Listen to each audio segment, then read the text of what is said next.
Good morning student. आज अपन 7.3 का आगे का हिसाब सीखने जा रहे हैं, जिसमें है क्वेश्चन नंबर अपना 7वें का अपन ले रहे हैं पार्ट फर्स्ट। लिखा है y equals to EX plus EX square plus EX cube plus EX4 plus e⁻x⁵, और हम चाहते हैं इसे x के सापेक्ष डिफरेंशिएट करना। तो dy by d x is equal to d by d x of this function, इस पूरे का अवकलन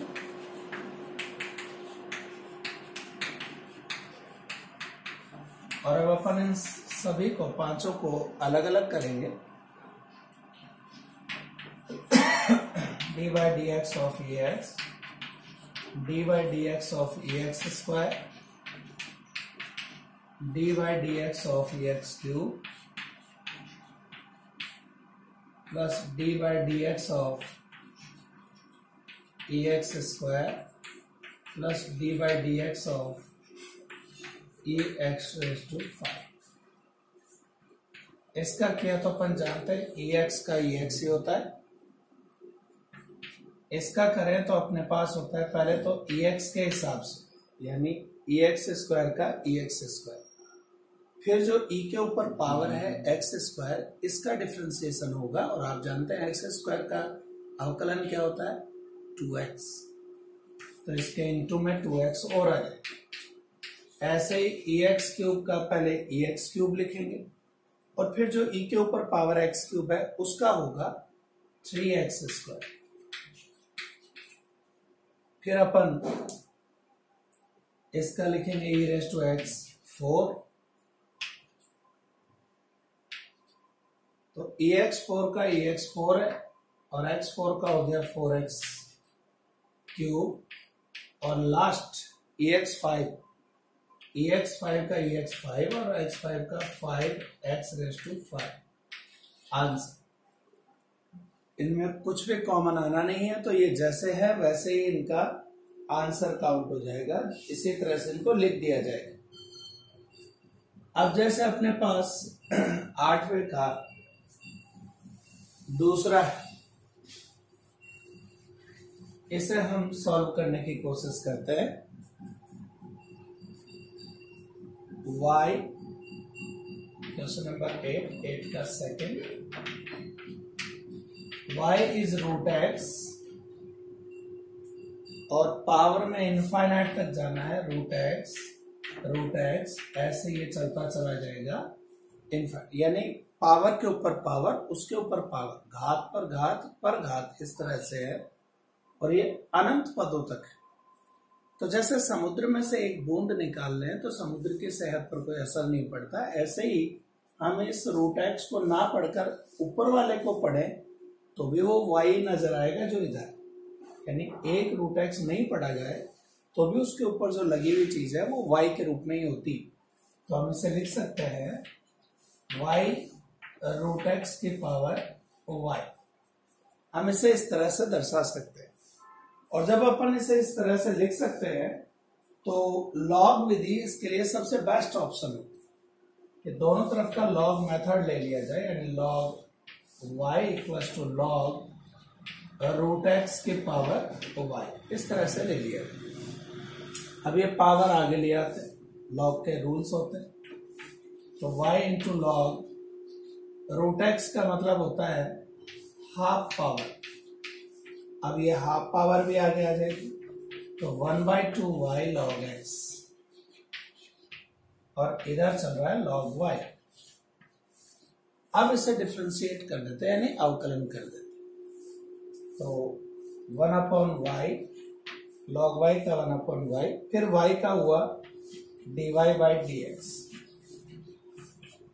1/2 तो कांस्टेंट है, इसका u इंटू v मेथड पर करना, तो u को कांस्टेंट किया, log x का किया 1/x, और फिर x का किया तो 1, जिसे लिखने की जरूरत नहीं है, प्लस log x को कांस्टेंट रखा और y का किया तो dy by d x.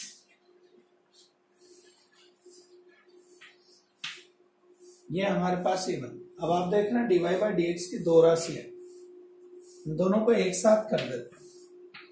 dy by d x ले लिया मैंने कॉमन, 1/y और माइनस लॉग एक्स बाई 2।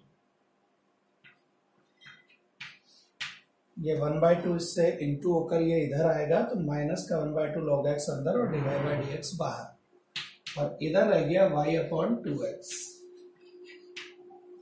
अब मैं चाहता हूं dy बाई डी एक्स का मान निकाल, तो y/2x में हम भाग दे रहे हैं इस, तो इसका लघुत्तम ले लिया जाए 2y, ये 2 इधर इंटू हो गया और y इधर y log x के रूप में लिख दिया। और अब इसका रेसिप्रोकल कर लें, तो y/2x into 2y/2 minus y log x। तो आप देख रहे हैं 2 से 2 कट जाएगा, y से y इंटू होकर बन जाएगा y² x into 2 minus y log x। ये इसका आंसर बन जाएगा। तो ये अपना इसका तरीका है, इस तरह से अपन इसे सॉल्व कर सकते हैं। अब अगला अपना तरीका question number 9।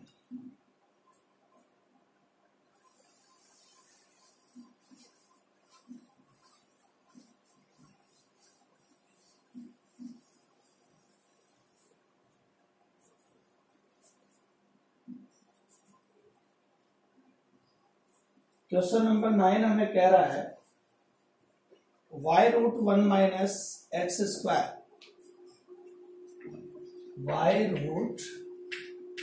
y√1 minus x square equal to sine inverse x। यह है हमारे पास, और हम चाहते हैं कि इसका डिफरेंशिएशन हो जाए। तो इसका डिफरेंशिएशन करने के लिए वही, इधर तो u इंटू वी मैथड है, इधर डायरेक्ट है। तो अपन ने लिखा y इंटू, पहले रूट का हुआ तो 1/2√1 माइनस एक्स स्क्वायर, और इसके बाद अंदर वाली राशि का हुआ तो -2x। ये इसका कर दिया। इसके बाद +√1 माइनस एक्स स्क्वायर को स्थिर रखा,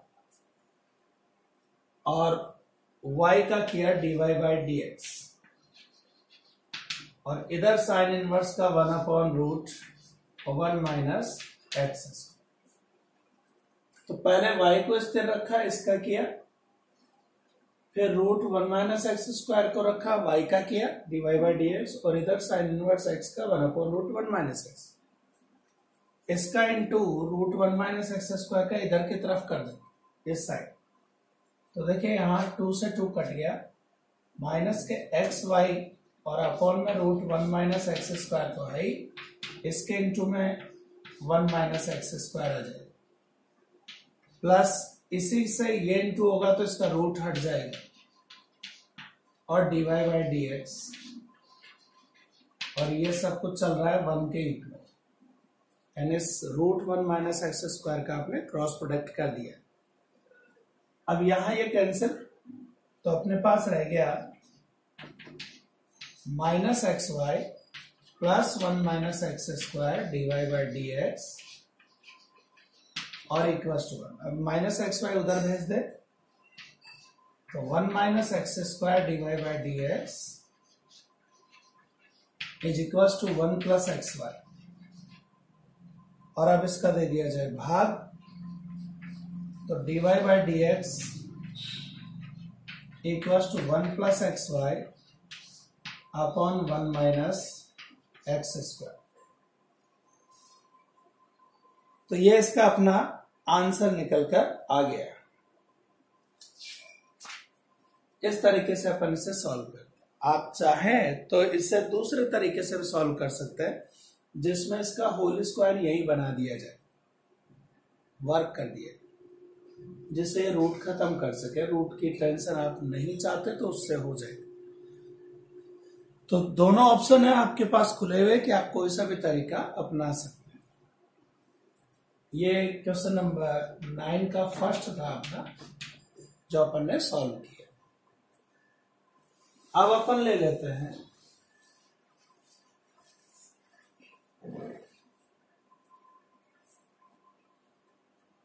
क्वेश्चन नंबर 10। 10 का फर्स्ट अपना है, वैल्यूज है हमारे पास y इक्वल्स टू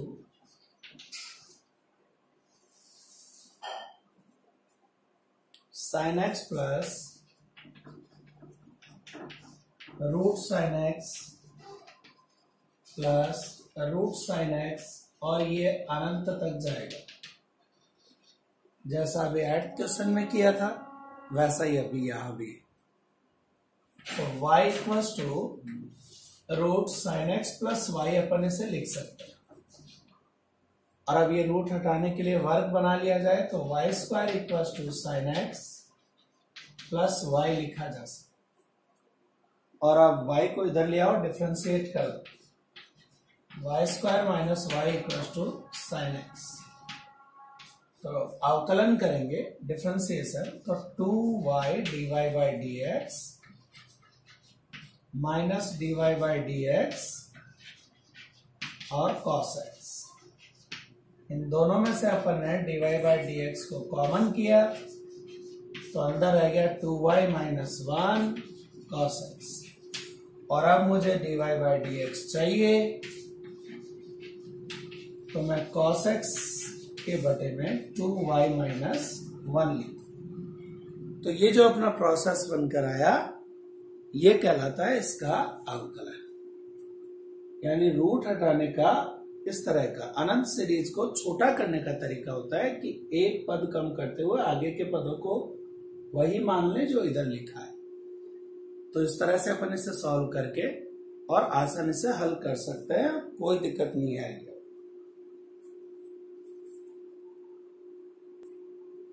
अब जो अपना अगला तरीका आने वाला है अवकलन का, वो है डिफरेंशिएशन बाय पैरामीट्रिक फंक्शंस। प्राचलिक समीकरणों की सहायता से अवकलन dy बाई डी एक्स पता करना। अब प्राचल समीकरण वास्तव में होते क्या? जैसे अपन dy बाई डी एक्स निकालना चाहते हैं, यानी कि y का एक फलन होगा, x के सापेक्ष अवकलन होगा और dy बाई डी एक्स मिल जाता।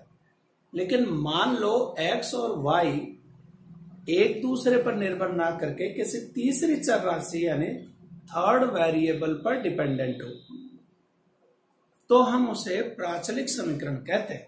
जैसे x equals to cos t लिख दिया और y equals to sine t लिख दिया। तो यहां x भी t पर निर्भर कर रहा है, y भी t पर निर्भर कर रहा है, तो t इसका प्राचल है यानी पैरामीटर। t इसका पैरामीटर यानी प्राचल है। और पहले अपन dx का t के सापेक्ष यानी x का t के सापेक्ष और y का भी t के सापेक्ष अवकलन करेंगे, यानी इन दोनों को डिफरेंशिएट करेंगे विद रेस्पेक्ट टू t। तो जैसे ये लिखा dx by d t minus sine t,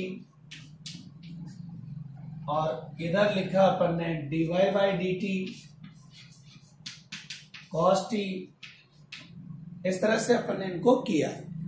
और जब इस तरह से चेंज कर लेते हैं तो उसके बाद dy बाई डी एक्स निकालना बहुत आसान हो जाता है हमारा।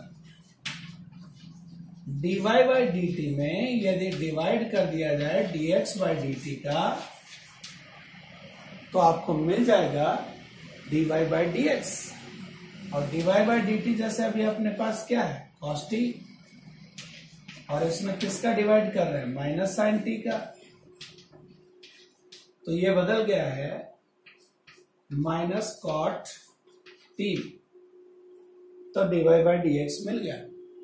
मतलब प्राचलिक समीकरण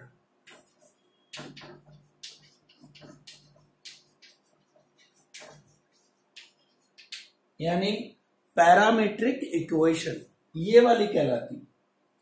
इन्हें प्राचलिक समीकरण यानी पैरामेट्रिक इक्वेशन क्यों कहते हैं? क्योंकि ये किसी तीसरे वेरिएबल यानी चर राशि पर डिपेंड करती है।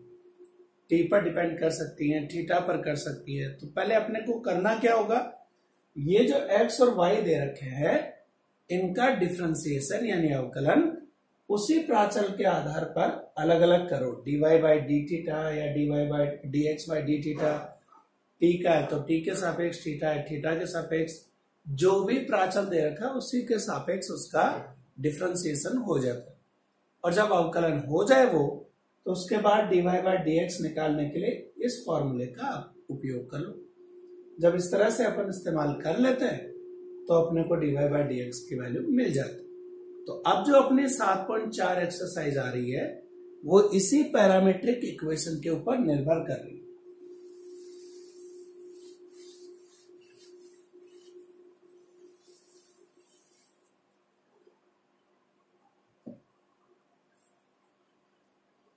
अपन बात करते हैं 7.4 की और उसका क्वेश्चन नंबर फर्स्ट में सेकंड पार्ट ले लेते हैं। दे रखा है अपने को x equal to log t plus sine t और y की वैल्यू दे रखी है अपने को e की power t plus cos t। ये हमें दिया हुआ है और अब हम चाहते हैं इसको डिफरेंशिएट करना।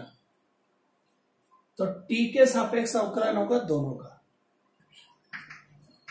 t के सापेक्ष अवकलन differentiating with respect to t, t के सापेक्ष अवकलन कर रहे। तो कैसे करें t के सापेक्ष? ये dx बाई dt मिलेगा, log t का होता है 1/t और sin t का होता है cos t। आप कहेंगे सर t भी तो था, तो t के सापेक्ष ही कर रहे हैं, विद रेस्पेक्ट टू t है, तो t का डिफरेंशिएशन 1, तो उसे लिखने की जरूरत नहीं। ऐसे इधर आ जाए dy बाई dt निकाले, e की पावर t का e की पावर t और उसका हो गया माइनस साइन t।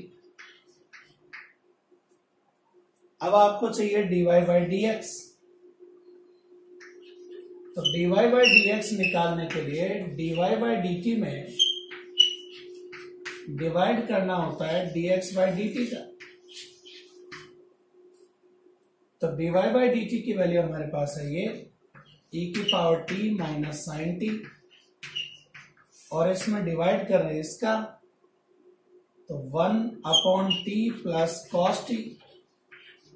अब आप चाहे तो इसका एलसीएम ले लें, लघुत्तम, तो t इससे इंटू होने के बाद जो लघुत्तम का t वो ऊपर आ जाएगा, यानी et minus sign t into t upon 1 plus t cos t।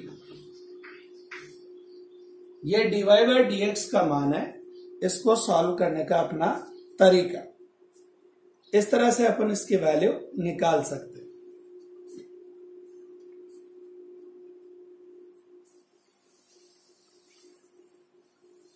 एक क्वेश्चन और ले लिया जाए जिससे समझ में आए कि ये चीज अपने को क्या कहना चाहती है।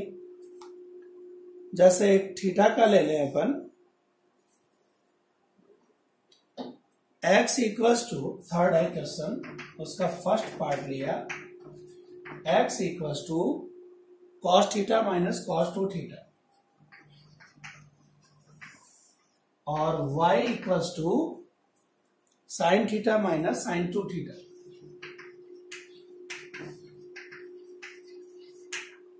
तो अब t के बजाय थीटा के हैं, तो थीटा के सापेक्ष अवकलन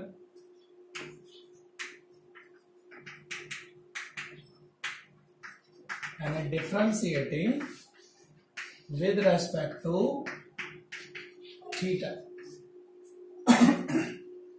तो करते हैं dx by d theta, cos का माइनस साइन और इसका प्लस साइन 2 थीटा और 2 थीटा का हुआ 2 आ गया। इधर dy by d theta sine का हुआ कॉस और -2 कॉस 2 थीटा। अब अपने को क्या चाहिए, dy बाई dx। तो dy बाई डी थीटा में डिवाइड कर दें dx बाई डी थीटा का। तो वो राशि जो अपनी है cos थीटा -2 cos 2 थीटा, उसमें आप डिवाइड कर दें 2 sin 2 theta minus sine theta. तो इस तरह से अपन इसका डिफरेंशिएशन करके और आंसर निकाल सकते हैं। ये इसका आंसर, इसको ज्यादा और सॉल्व करने की अपने को जरूरत नहीं है। तो ये इसका तरीका हुआ। तो आपने आज सीखा कि किस तरह से अनंत श्रेणी का कोई फलन आ जाए, इनफाइनाइट सीरीज फंक्शन आ जाए, तो उसका डिफरेंशिएशन कैसे करते हैं, और यदि कोई प्राचल समीकरण वाला आ जाए तो उसका अवकलन हम कैसे करते हैं। आज के लिए इतना ही। Thank you.